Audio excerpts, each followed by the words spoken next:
Nesse vídeo eu vou te ensinar passo a passo, com exemplos e de graça, como ter uma comunicação mais persuasiva. Nesse vídeo a gente não vai ficar em coisas básicas de comunicação, comunicação não verbal, escuta ativa, isso aí é mais simples. Aqui a gente vai aprofundar, a gente vai mergulhar nas técnicas que você precisa usar para você convencer as pessoas das suas ideias. Na descrição, você tem acesso ao mapa mental e ao resumo em tópicos. Você também tem os capítulos aí na descrição. Eu vou te explicar os tipos de comunicação, porque uns tipos são mais persuasivos do que outros, o que você precisa fazer para que a sua comunicação seja mais persuasiva, desde o silêncio, a oratória, e no final eu vou te dar uma receita pronta, embaladinha,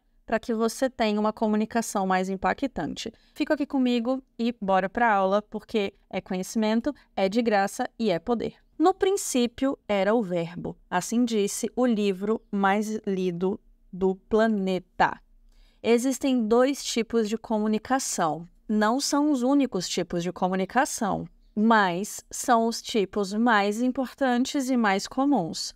Um não é melhor do que o outro, só que ao longo do vídeo vocês vão notar que um é mais eficiente para uma persuasão rápida do que o outro. Primeiro a gente tem a comunicação dialética. A dialética aí surgiu lá nos filósofos e ela é uma comunicação onde a gente tem um confronto de ideias. É do confronto de ideias que nascem novas ideias, que nascem novas coisas. A dialética não é ruim, ela construiu muitas coisas ao longo do tempo.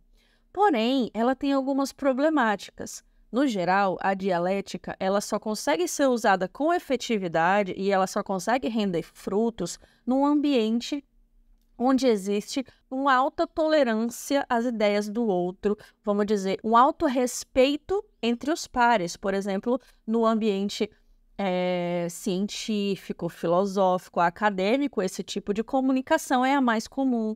Ele é baseado em uma tese, em uma antítese e uma síntese. Então, é funcional, mas não é o que você vai usar para conseguir ser persuasivo. Esse tipo de comunicação é muito usado em debates políticos. É o tipo de comunicação que acontece nas brigas de casal. Por quê? Porque cada um fica tentando defender o seu próprio lado. E na medida que você fica tentando defender o seu lado, o outro também vai fazer isso. Então, são posições heterogêneas, onde o foco está na defesa do seu ponto de vista, tá? Essa comunicação gera mais fricção, exatamente por isso, porque o foco está na defesa do ponto de vista próprio e não na absorção da ideia que está sendo trazida.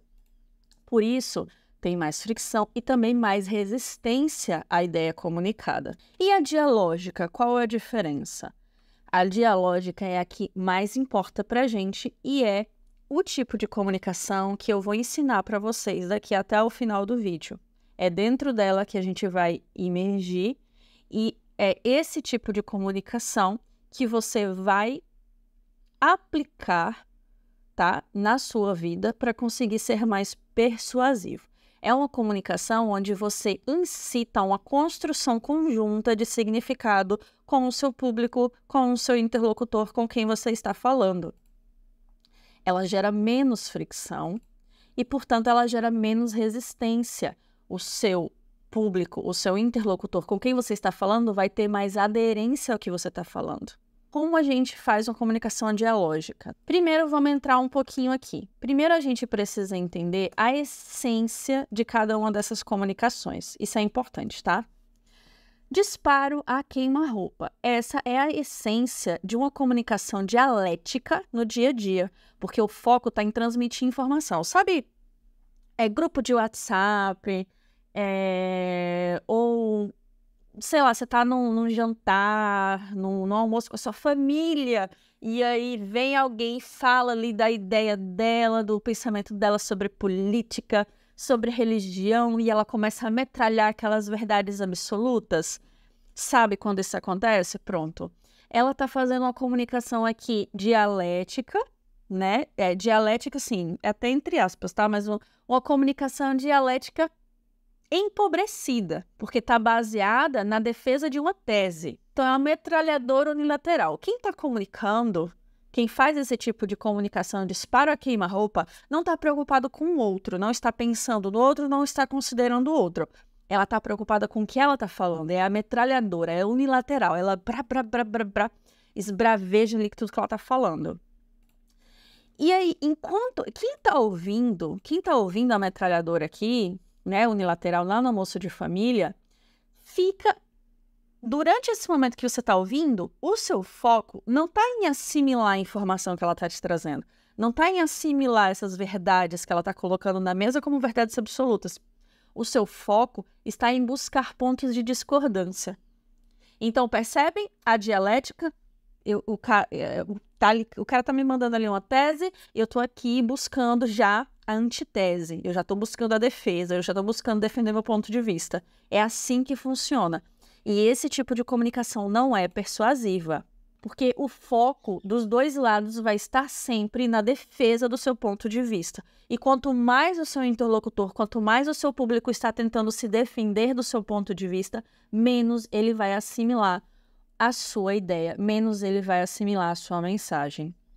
Ok, pessoal? Até aqui, beleza. Então aqui o negócio começa a esquentar. Aikido é a essência da comunicação dialógica, é o que você quer e é o que você precisa para ser mais persuasivo, ter uma comunicação Aikido. O Aikido é uma arte marcial que usa técnicas de autodefesa que neutralizam qualquer ataque sem causar necessariamente um dano ao oponente.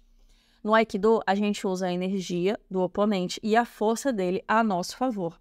Então, na comunicação dialógica, a gente vai fazer algo muito, muito semelhante. A gente vai redirecionar o ataque, entre aspas, do nosso adversário para desequilibrar e para imobilizar ele. O foco aqui não está na transmissão da informação. Esse comunicador que tem uma comunicação Aikido, o foco dele está totalmente na reação do interlocutor, na reação do público, em quem está ouvindo. Ele está focado na compreensão do público e, mais do que isso, cada coisa que ele fala é pensada previamente, certo? Para que eu antecipe qual vai ser a reação do meu interlocutor.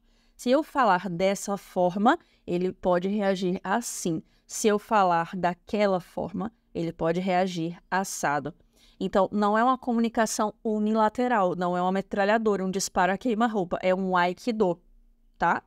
Então, aí até entra uma questão de escutativa, mas que eu não vou falar agora, porque eu vou direto ali para a parte de oratória e para a receita da comunicação impactante, que é o mais importante, tá? Só que entendam, para você trabalhar sua comunicação baseada na reação de quem está ouvindo, você precisa conhecer quem está te ouvindo.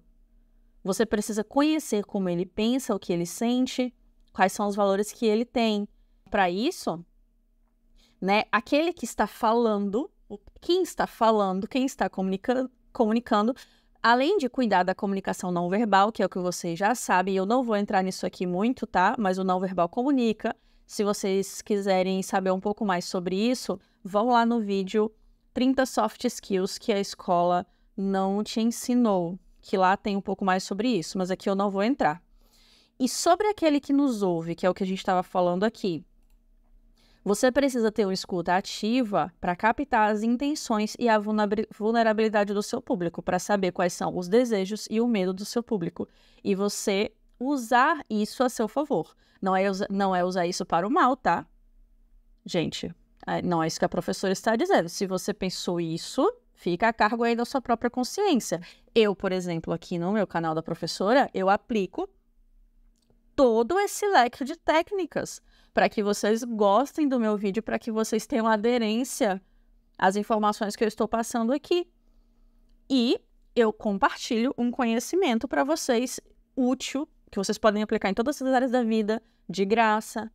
Então, eu estou agregando a vida de vocês. Eu estou usando esse conhecimento para o bem. Mas se você pegar esse conhecimento que eu estou te dando e usar para o mal, aí o karma vai te pegar, entendeu? Aí é por sua conta e risco. Beleza? Ok, então, tá? E agora a parte mais interessante. Vamos lá. Vamos lá, que oratória e a receita da comunicação impactante vai chegar já já. Eu tô muito empolgada, que essa parte é muito boa.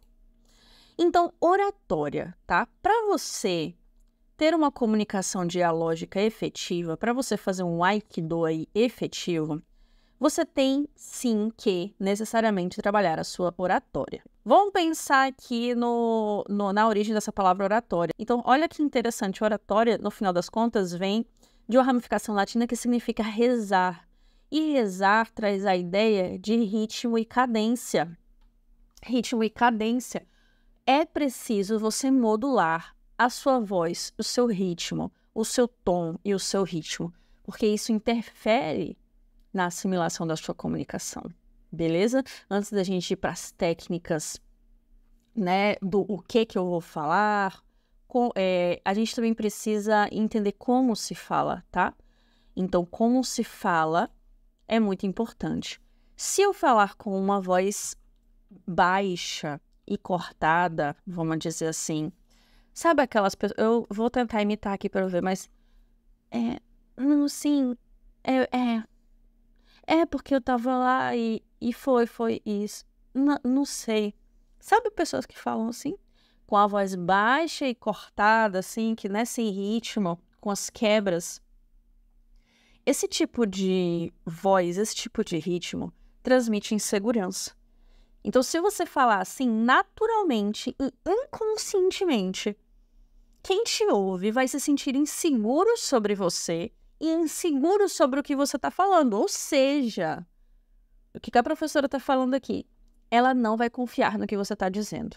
O que você está dizendo não vai ser passível da confiança dela. E se não é passível da confiança dela, também não é passível da atenção dela. Né? Por que eu vou perder tempo ouvindo algo que eu estou achando meio duvidoso? Entendem?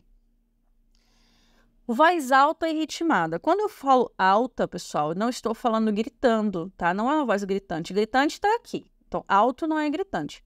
Alto e ritmado, por exemplo, seria o tom que eu estou usando agora com vocês. Eu estou falando alto, ou seja, alto o suficiente para que eu seja ouvida, para que cada palavra que eu fale seja compreendida, para que sílabas e nem palavras sejam cortadas, e ritmada, para que eu leve vocês junto comigo na minha comunicação, né? Para que vocês me acompanhem.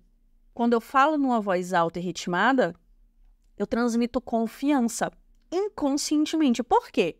Porque se eu consigo falar numa voz alta e ritmada, significa que eu sei do que eu estou falando. Eu não estou pensando muito para falar. Se eu não estou pensando muito é porque eu sei, me sai natural.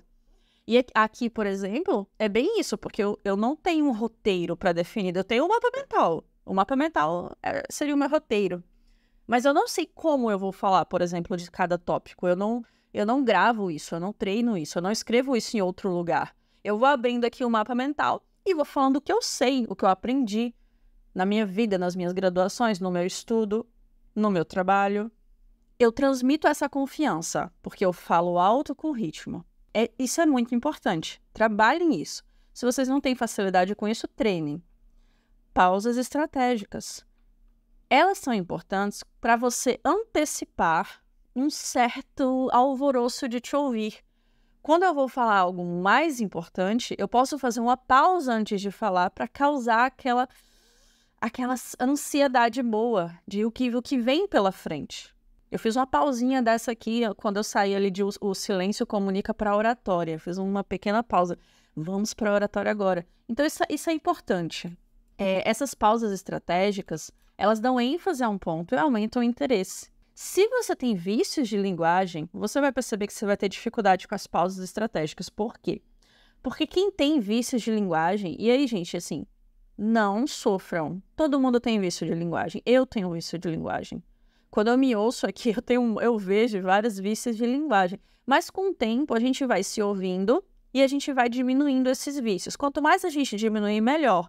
Porque o que deveria ser um silêncio para dar respiro, para você mesmo e para quem te ouve, o que deveria ser um silêncio, se você tem vício de linguagem, você vai colocar alguma coisa automaticamente. Sabe? Por exemplo, falar tipo. Você, em vez de fazer um silêncio, tipo. O meu é né, eu falo muito né. Com o tempo eu vou melhorar. Tenho tentado melhorar a cada vídeo. Então, assim, não sofra, se ouça, né? Ouça aí o que você fala, você pode se gravar e ouvir. E aos poucos você vai retirar os seus vícios. Estar consciente ao falar ajuda muito. Ou seja, não falar sem pensar, você falar consciente do que você está falando. E um exercício interessante para diminuir vícios de linguagem é imaginar que o seu ouvinte é outra pessoa. Já percebeu que você se comunica diferente dependendo de onde você está na sua vida? Você, por exemplo, no trabalho você fala de um jeito com o seu chefe. Em casa você fala de um jeito com a sua mãe. Na sua casa você fala de um jeito diferente que você fala com a sua mãe, com o seu esposo ou com a sua namorada. Você não fala do mesmo jeito com a sua namorada que você fala com seus amigos. Então, naturalmente, você percebe que tem uma diferença? Se você percebe que tem muitos vícios de linguagem, um exercício é você imaginar que você está falando com uma pessoa que você não usaria tanto esses vícios de linguagem, por uma questão social, vamos dizer. Um chefe, se você tiver entrevista de emprego, você talvez não vai usar tanto. Só se você estiver muito nervoso. Mas o exercício é esse, vocês podem fazer. Tá bom? Então é isso aqui. Voz gritante e raivosa. Essa daqui, gente, não tem nem muito o que dizer. Porque, cara, se você tentar persuadir alguém gritando e com raiva, tudo que você vai conseguir é transmitir descontrole. E tudo que você vai conseguir é fazer com que essa pessoa queira sair correndo para longe de você. Ela vai querer sair correndo para longe de você, ela vai querer te ouvir. Se você estiver comunicando o conteúdo, ela vai sair do vídeo, enfim. Não gera aderência, não gera atração e é bem repelente. Então, se você tem problemas de raiva, trabalha aí seus problemas de raiva, porque vocês vão ver mais pra frente aqui já, calma é extremamente importante para uma comunicação persuasiva. E, finalmente, chegamos aqui na receita da comunicação impactante. Eu vou passar aqui para vocês, nessa receita, todos esses 5 pontos, como se a comunicação fosse uma casa que a gente fosse construir. Então, tem a fundação, as pilastras, a cobertura, o teto, o acabamento e, no final, a decoração. E vocês vão, assim, aprender aqui o beabá da persuasão. Fica aí, que essa parte é a melhor parte do vídeo. Como se funda uma comunicação realmente capaz de persuadir quem te ouve? Reciprocidade é a chave, é a base e é a fundação. Se você não tiver reciprocidade na hora de comunicar, você não vai ter aderência do seu interlocutor. Ele não vai assimilar e ele não vai comprar o que você está comunicando. Por quê? Porque se você não considera como o outro pode ou não reagir ao que você está comunicando, você perde todo o sentido de uma persuasão. A essência do ato de persuadir é você provocar no outro uma reação. Para você provocar no outro uma reação, você precisa entender como a cabecinha dele funciona, como a percepção dele funciona, para que lado ele tende em termos de valores, em termos de ideais. Então, você precisa considerar ele na hora de comunicar. E a sua comunicação precisa ressoar emocionalmente com esse público, com esse que você fala. Porque se não ressoa emocionalmente com esse público, vai passar batido, vai bater e voltar. Vai se tornar lá, lembra, comunicação dialética. E você não vai ter a aderência que você espera.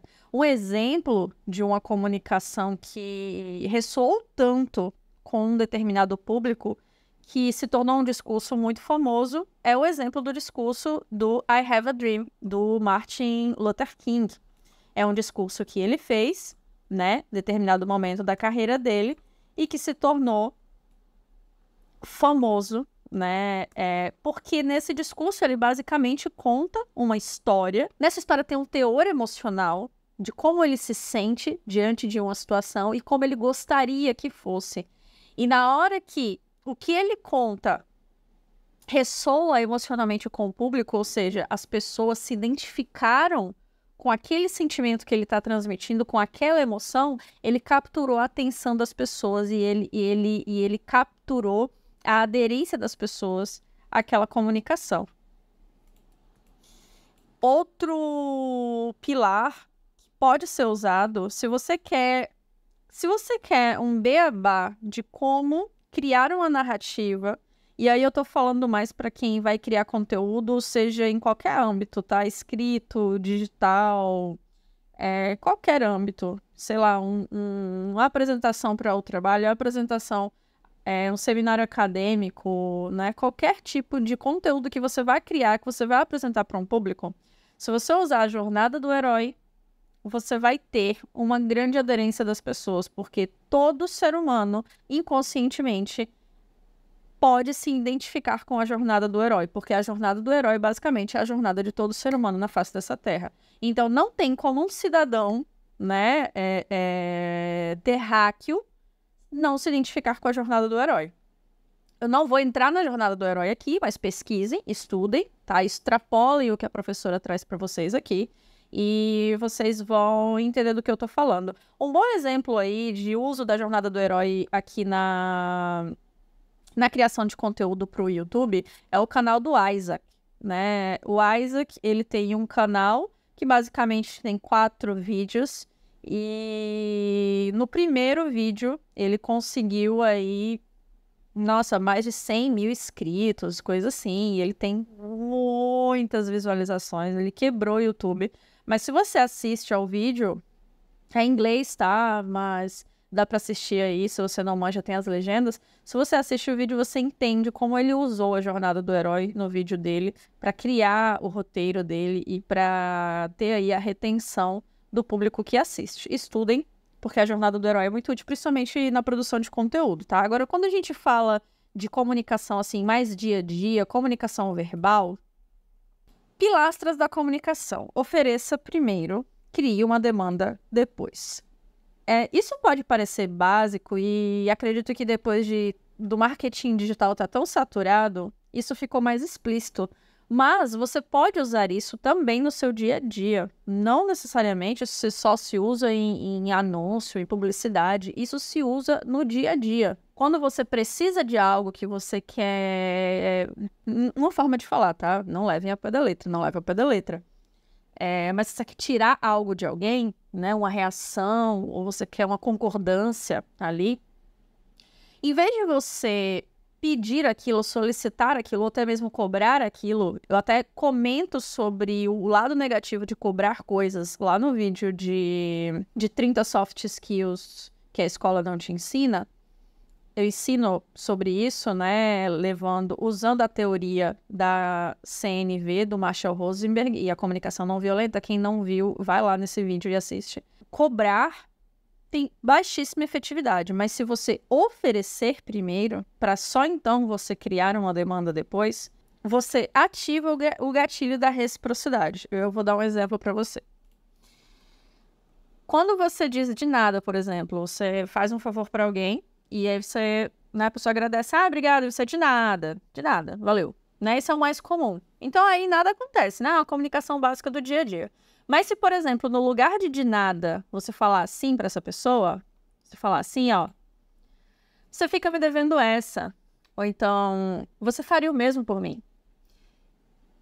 Essas duas fraseologias, elas criam uma demanda após você ter fornecido algo para a pessoa, tá?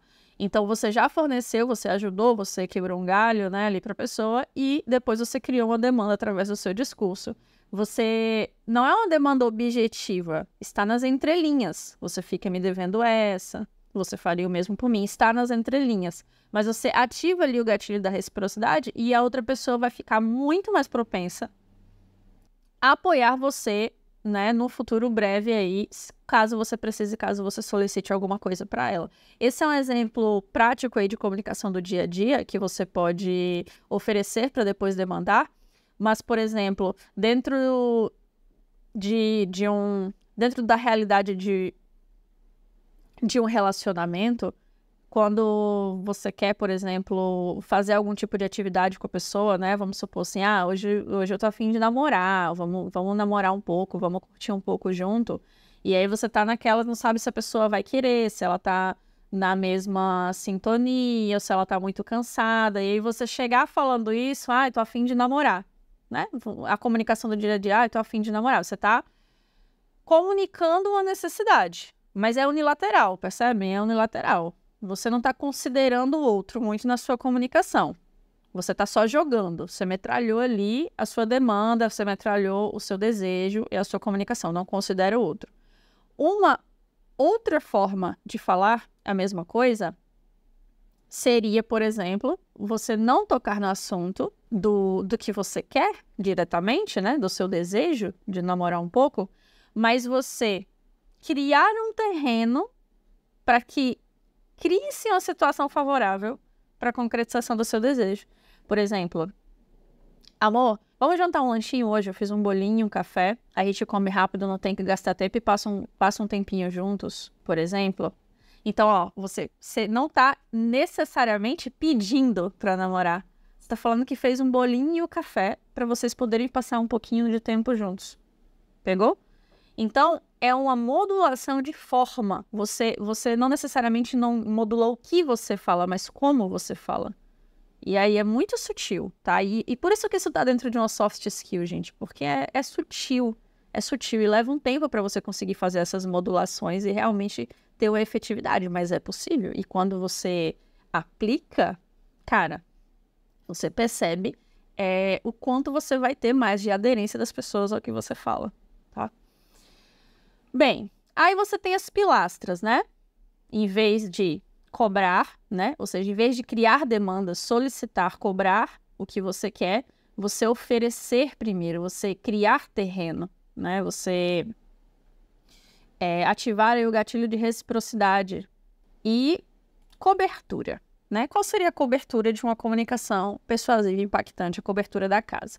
Identificar um problema, vamos lá, essa parte eu considero um pouco mais complexa. Vamos identificar um problema a ser resolvido que você precisa resolver e para resolver você precisa do outro. Você quer vender alguma coisa, você quer que o outro tome uma decisão X diante de uma situação, uma decisão que é favorável para você.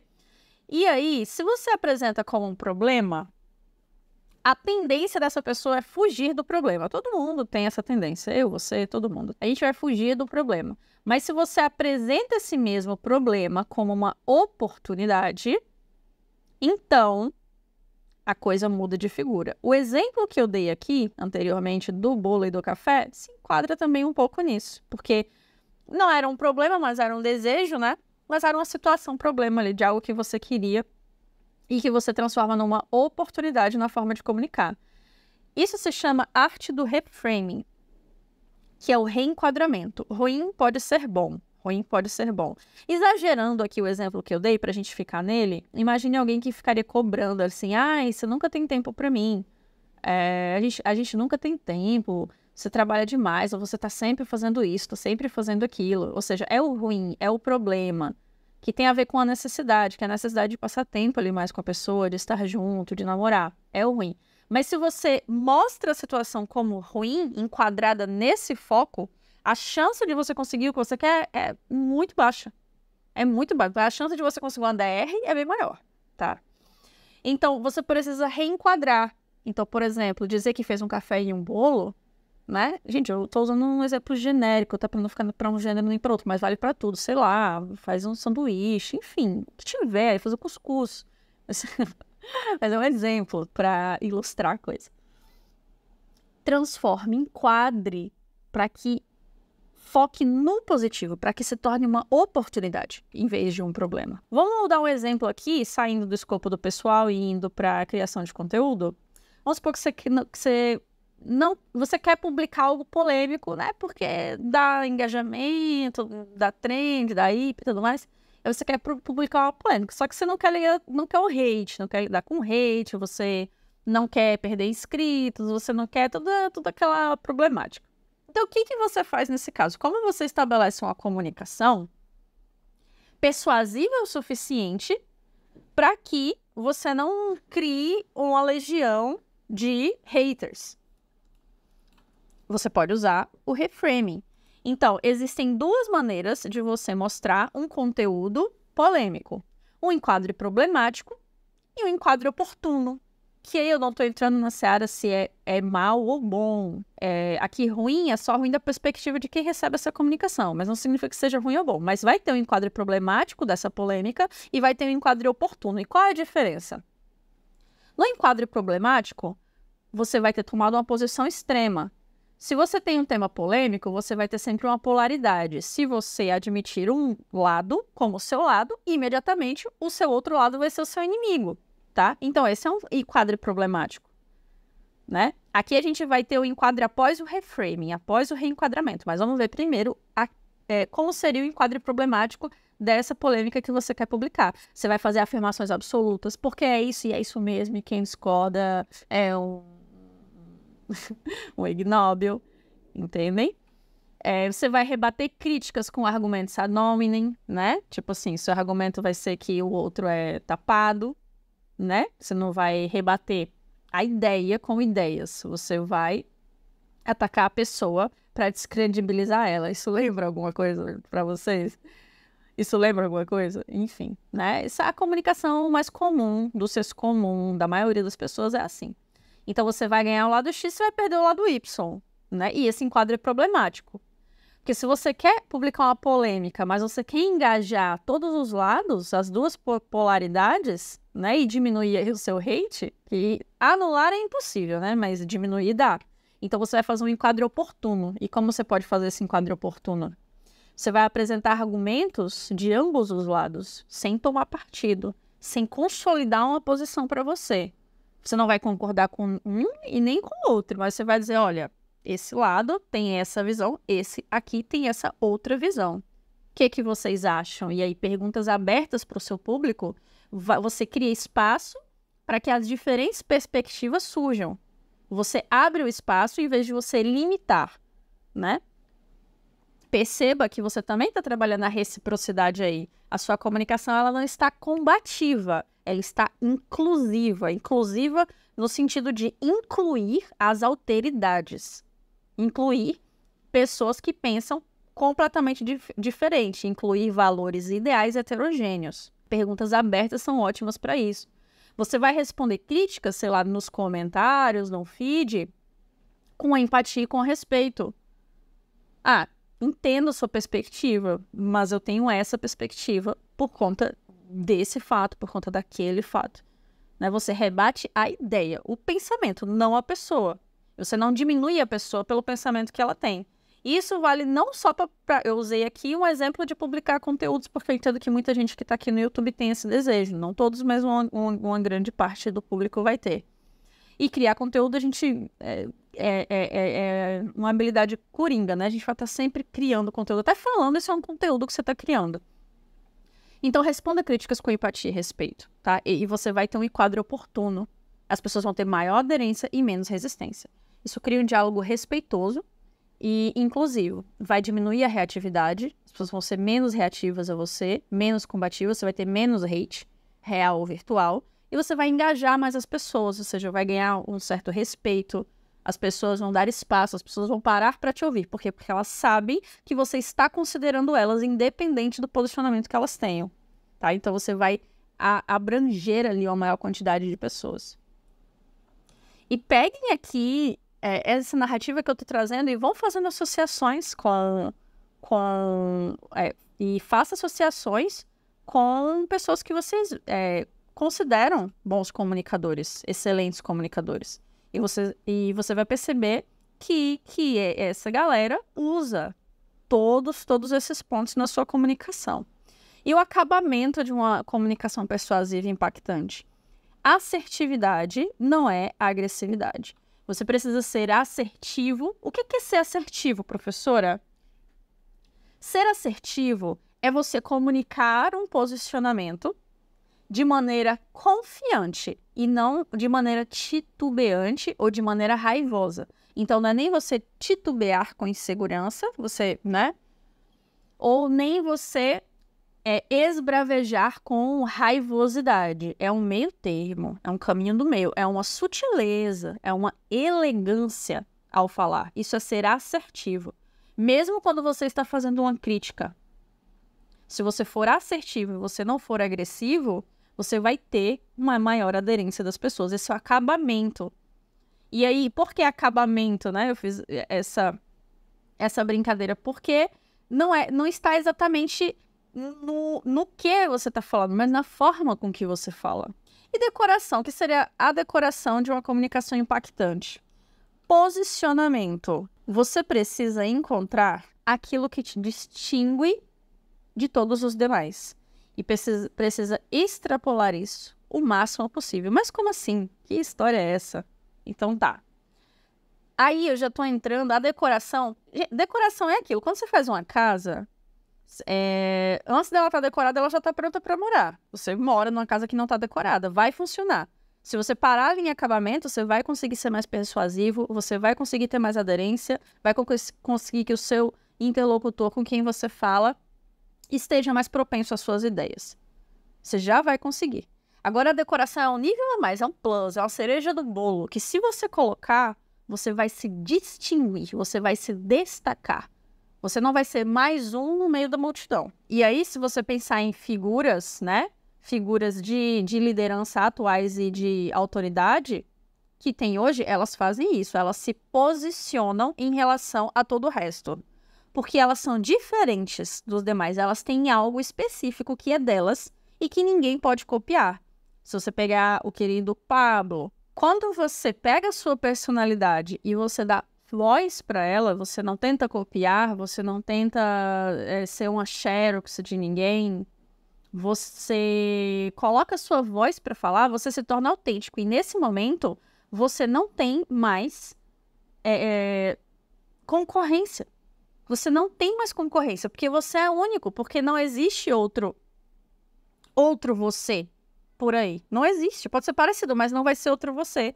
Você mata qualquer possibilidade de concorrência. E aí você sai de uma pessoa que tem uma comunicação persuasiva para um líder.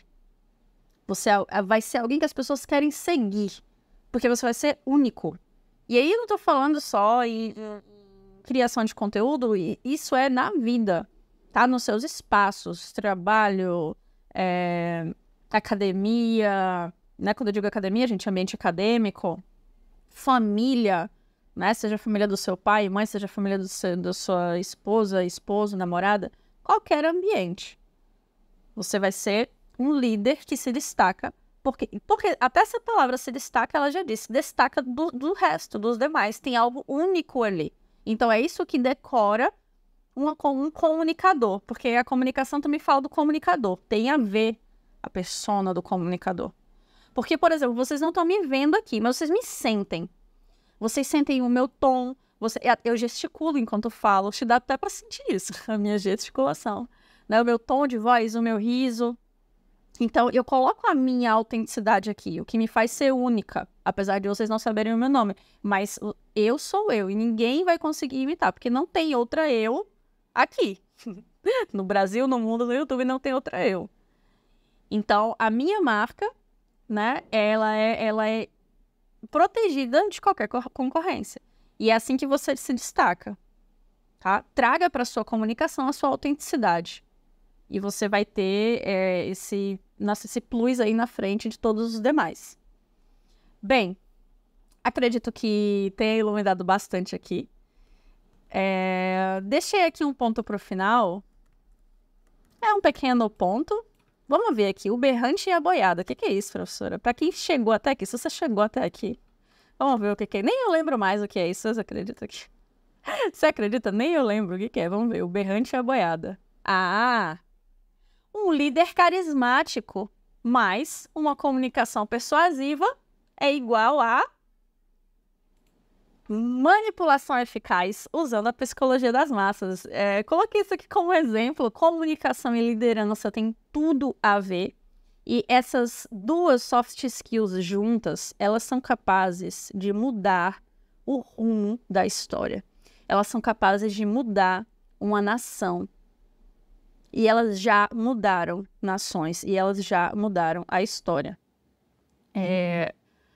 Vocês sabem, não preciso nem citar, né? Se eu fosse citar um líder carismático que usou uma comunicação persuasiva, eu poderia trazer uma lista aqui, desde o Bigodinho, desde ditadores, né, até líderes de seitas, por exemplo. Todas essas pessoas têm a mesma coisa em comum. Elas usaram essas duas soft skills, liderança carismática e comunicação persuasiva, e com isso elas fizeram uma manipulação eficaz usando o fenômeno de psicologia das massas. E se vocês querem saber o que é psicologia das massas, o que é esse fenômeno, como ele funciona e como ele afeta a sua vida hoje, assiste aí o próximo vídeo, que você vai gostar muito, preparado com muito carinho. Muito obrigada por ter ficado comigo até aqui. Até a próxima!